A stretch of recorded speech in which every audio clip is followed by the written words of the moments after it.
Today we are driving the replacement of the Tiguan Allspace. This is the Volkswagen Tayron. My name is Peter, and in this video we're going to talk all about the Tayron and how it's different from the Tiguan and if this is the one you should get. The most important question we need to answer though is the color. This is ultraviolet metallic and it is a fantastic color. If you're getting this car, this is the color, like no questions. It's purple, it's blue. In my parking garage it looks more like black. It's amazing, it's really nice. I've been driving this car for a week now and I cannot tell you how many comments I've had on just the color alone, let alone any design or about the rest of the car. The color is the standout feature. There's a lot more features though. Starting here in the front, you can't see it now because the lights are off, but this IQ light is also an option you definitely want to tick. Really nice matrix LEDs that gives you all the light at night that you can ever wish for. And very importantly, we have an illuminated Volkswagen logo here in the front. Let me know in the comments if you think that is nonsense or if it's sort of kind of nice, because it has grown on me over time. First I thought it was nonsense, but now I think it's kind of okay. When you click the car open in the garage, for example, it is okay. The logo on the rear is also illuminated, by the way, in red. Very exciting, I know. There's a bit of shiny plastic here in the front, the shiny black. This is the R-Line version, by the way. Everything you see on the outside and later on the inside as well, this is about as spec'd up you can make this car. It has almost every single option. The only option it doesn't have is the black pack, which is the chrome around the windows and the roof bars will then also be black, and also something like this, which is now chromish plastic, will then be darker, and a few little details in the interior as well. Other than that, this car has basically all the option, but we'll get to pricing in a bit. Now here on the side profile, you can see how large the car is. The Tiguan is not a small car, but this really takes it to a next level.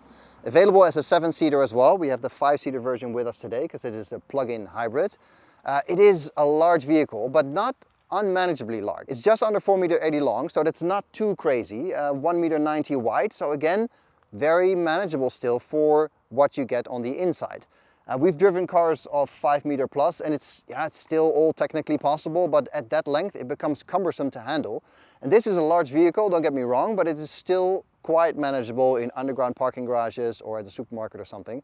Even here in the Netherlands, where everything, generally speaking, car-wise is small. The benefit obviously is that you get a lot of space on the inside, both in the front and in the rear, and you get a huge boot. And we're going to have a look at that boot before we get to the interior, because this is really the Tayron's party piece. If I open it up, electrically of course, I kept the charging cable in there for scale. You get 700 liters just like this, and it's a bit of a black hole obviously, because that's what boots do these days, but it is an awful lot of space.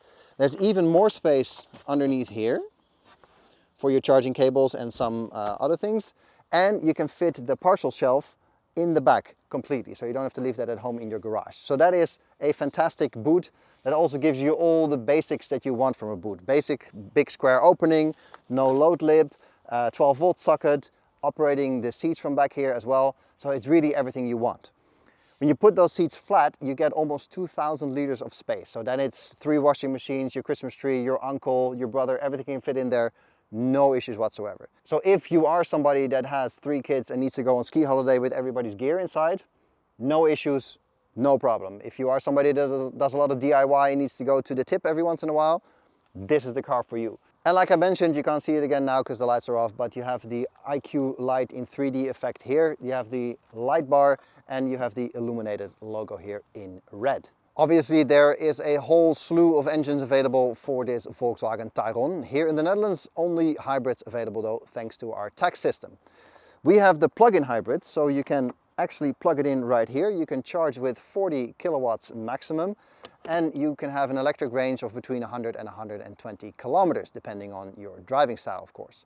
So that's basically the Golf GTE, but in a bigger package. The downside of this plug-in hybrid is that you cannot have a third row because all the battery technology is under the boot floor, and that means packaging wise it just doesn't fit with a third seating row over there. Upside obviously being that you can partially drive electric, don't have any range anxiety because you can just fill up as normal, and if that fits your lifestyle, for example with your drive to work and back or what you need to do with your kids, that can be really beneficial. For all other people, there's also normal hybrids available, but this is the most powerful version that you can get here in the Netherlands.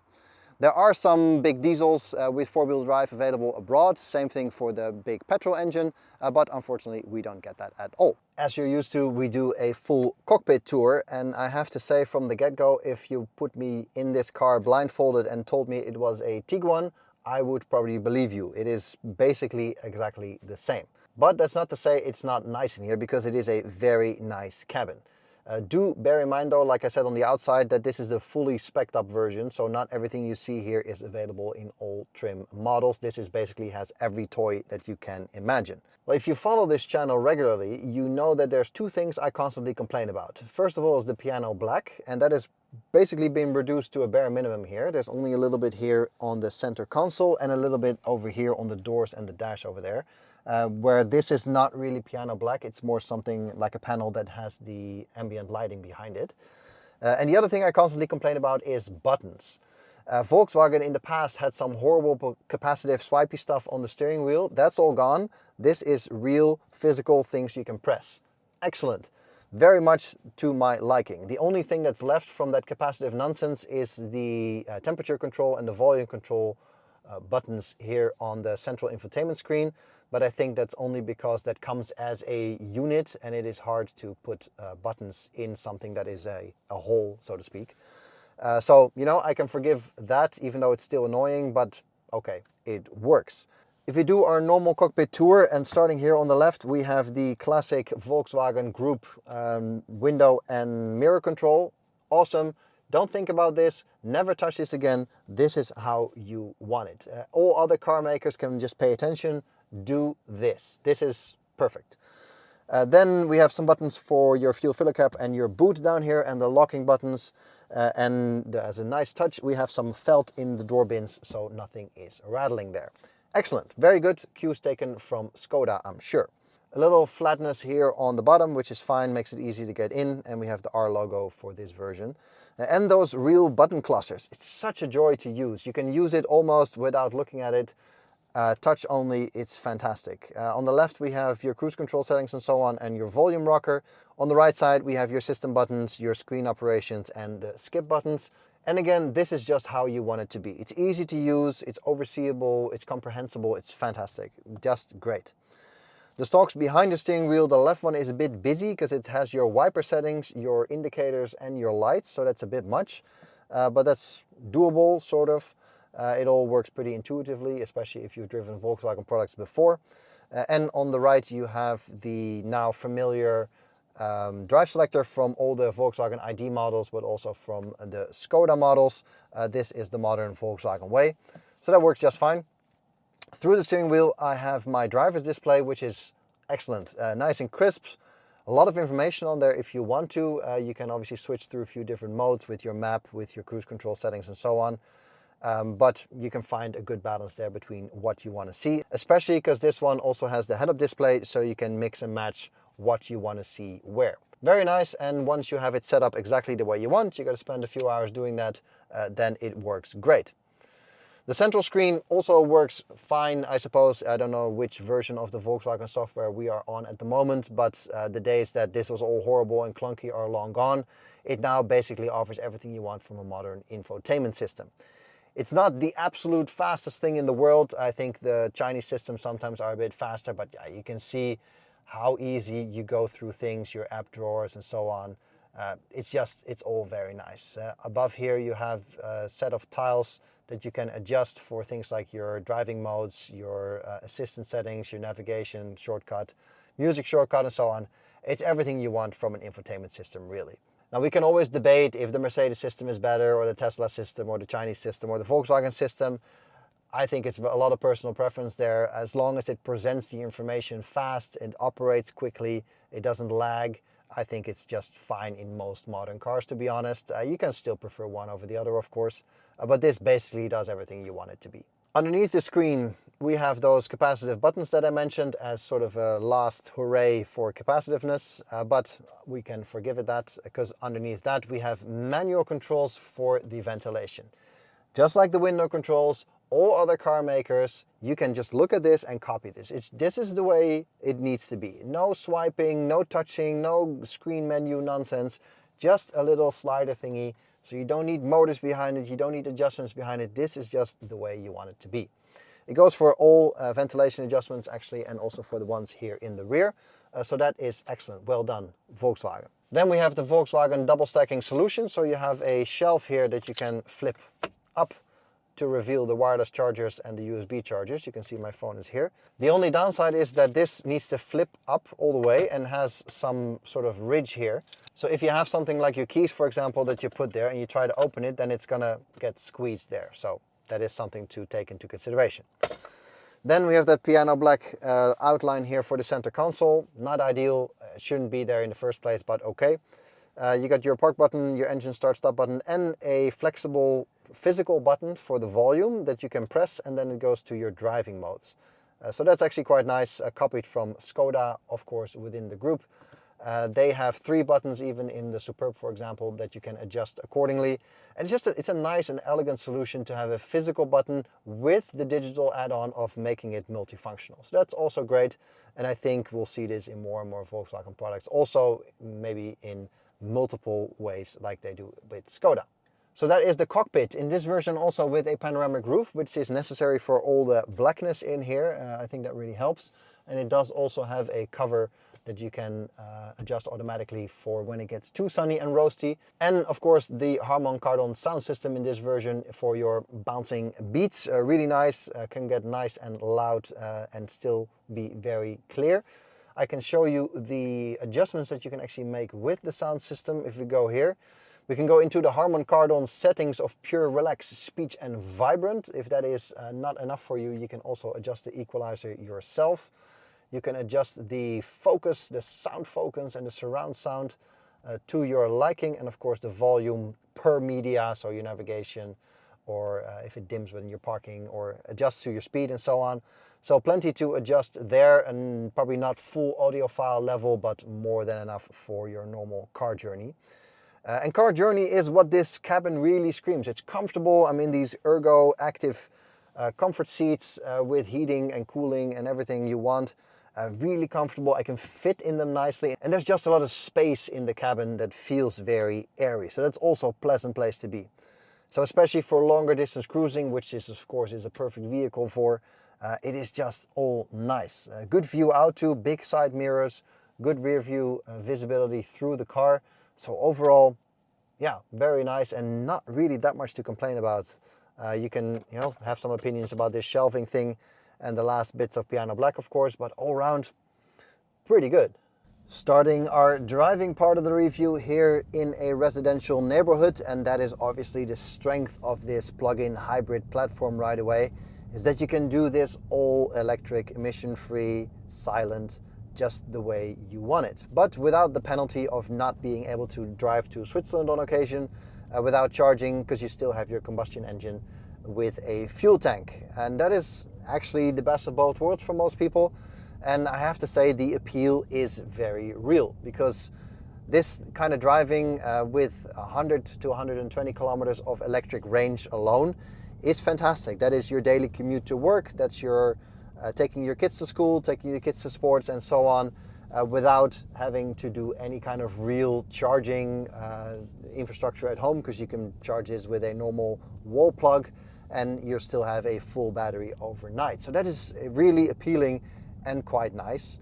And you can even do 140 kilometers an hour on the highway on battery power alone. So that's a great combination of capabilities already before you even start to tap into that combustion engine. And I think this car is very suitable for that, because as an all-round car that you're gonna drive to and from work, but also use it to drive your family around, it really adds to that flexibility of pleasant driving. And obviously it adds a lot of complexity to the car, because the whole powertrain has to work together, and it's infinitely more difficult to make that work. But I have to say, plug-in hybrids are also up to the point these days that that is not a real issue anymore either.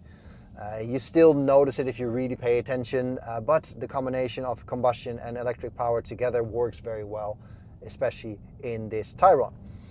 You do have a bit of a weight penalty, but even that these days, if I look at my own Xpeng G6, I think weighs 2.2 tons almost without people in it. So, cars are so heavy these days, and especially cars in this class that you're not going to use as a race car anyway. Do you really care about the weight penalty? Maybe in your emissions slightly or in your fuel consumption, but other than that, not really, I think. Let me know in the comments below what you guys think about the weight penalty and the complexity. Is that still an issue these days, or let's be honest, not really? Getting into the back seats is no issue because the doors open nice and wide. And nice and wide is also the theme back here. It is such a nice place to be. I'm sitting behind myself in my driving position now, and I have this much space left. So easily accommodating people 183, 90 kilos, no issues whatsoever. Although the headroom is, I am going to touch the roof sometime soon. So if you're above 185, that is probably not going to fit anymore. But if you go a bit to the side, then you have the panoramic roof that adds about this much extra height. All round though, it's a very nice place to be. Same materials as in the front. These seats are also heated in this version, and there's a bit of temperature control back there together with some USBs. And it's all good quality. So I have some seat pockets. I have a little sunshade here for the window, because those little things, that's what you want, because this is obviously a vehicle that you're going to transport your family in, and these things just make life so much easier. So that's good. The space here feels very airy as well, despite the fact that it's all very black. You can even see it on the camera shot. It's all very dark in here. So the panoramic roof, definitely a must for passengers back here. But the windows here are a pretty decent size. So even for kids, it's easy to view out. And especially the view to the front of the car is also very nice, because these seats are not that massive that they obstruct your entire view and you have to sit like this. So there's a good amount of information coming to the front. It's also easy to communicate with people that sit in the front, and all around it's a good place to be back here. This being the plug-in hybrid, there's no third row, so it's all luggage space back here and all comfort space up here. And obviously that means you also never have to take the back seats into account in terms of how much room you have here. You can still adjust these seats though. These two seats slide separately from the right seats, and if I slide forward all the way, don't know if you can see it on camera, but it's about this much space extra that you can create behind me now. So that is really, really nice. And if you have longer or bigger items to transport, you can even sort of mix and match with the seats here in the middle of the car on how much luggage space you want and see what fits and still transport some people. There's also a little pulley here that I can use to lean back a little bit, and yeah, then it becomes all comfort every day. And then I still have a little bit more headroom here as well. The floor is not completely flat. There's quite a transmission tunnel in here, probably to accommodate the four-wheel drive options that are available for this car abroad. But here, yeah, the transmission tunnel is in the way, but not a deal breaker. Obviously with the EVs you have a completely flat floor. Not the case here, because it's still a car with a combustion engine. Despite the hybrid system, it's not so big that it gets in the way that you can't sit here in the middle at all anymore, because it is a real seat, as you can see by the headrest. But it is, yeah, certainly noticeable that it's there. The good thing though is that the center console doesn't protrude too far backwards, and I can actually slide my foot completely flat to the other side of the car. So no issues there whatsoever. We saw in the Porsche Macan, for example, that I had to sort of bend my foot in a yoga shape in order to get it to the other side of the car. Not the case here. I mentioned the middle seat, obviously not really a seat for adults, even though it works in a pinch, but it has a nice armrest. All is well there. No exposed cup holders, so that's good too. The cup holders are here in the front. And then you also have a nice stand for your phone or your tablet while you're having your drink. So all is well there. The only downside is that when you do recline the seat, is that this doesn't go down any further. So then you have your armrest at an angle and your cup holders at an angle. So that is not too chic. That could have been done a little bit better with a slightly more flexible hinge maybe. Other than that, it is very nice here, back here. All the things that you want are thought through and everything works the way you want it to work. So I think this is very well done. So once you get to some bigger roads, you can obviously keep it in electric only. If you so wish to, you can set the hybrid system to only electric, or you can put it in combination with the combustion engine to find the optimal balance. I'm now going to go to sport mode because we're going to get onto the highway. And we're going to give it some beans. So then you get the full deployment of both electric boost and the full combustion engine. And then it becomes not a fast car, but not a slow car either. It is a car that certainly has a bit of punch, and at no point are you going to be feeling ashamed or shortchanged in any kind of highway situation. It is pleasant for cruising, of course, but also when you need to go for overtakes or merging on the highway. Plenty of power to do so, even despite the size and the weight of the car.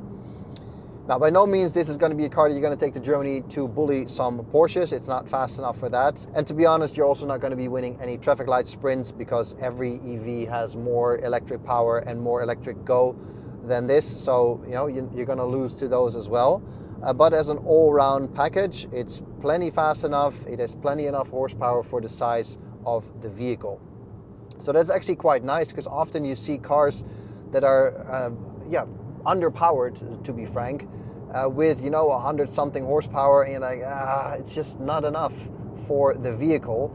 And I have to say that some of the hybrid options that are offered in this car might give you great fuel economy, but they're simply not powerful enough for pleasant driving. So I would always go for a vehicle this size for a bit more power, just to make the driving experience better, because it just gives you more options for your driving. Sitting here on the highway, I'm going to go back to comfort mode, and then you can see the engine basically turns off, and I'm now switched back to full electric power. We're doing 100 kilometers an hour, and the car is now judging where the power is needed. So we're going a little bit uphill, and we're using a bit of the combustion engine as well.